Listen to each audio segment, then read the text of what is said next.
2018 году была создана Ассоциация неонатологов, неонатальных медицинских сестер Кыргызстана. С 2018 года мы стараемся поддерживать, совершенствовать и защищать наших медицинских сотрудников, которые оказывают помощь новорожденным, недоношенным детям в нашей стране.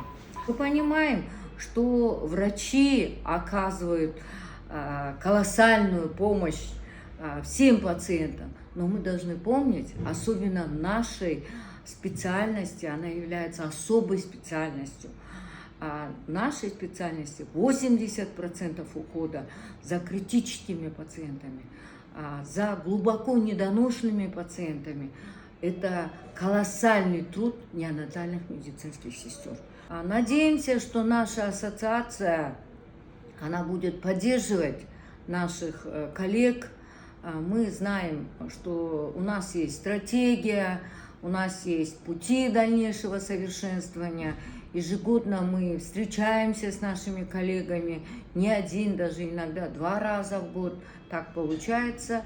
И мы, в принципе, нас не так много, нас всего лишь более 200 врачей, но более 3000 неонатальных медицинских сестер. Поэтому эта специальность, она уникальная, она в мире идет на уровне с кардиохирургической специальностью.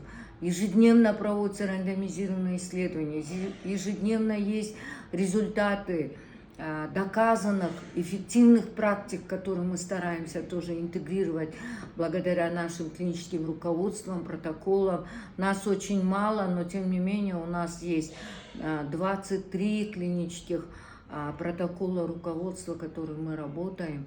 И мы сегодня работаем над совершенствованием, над изменением своих протоколов и готовим новые руководства для наших коллег.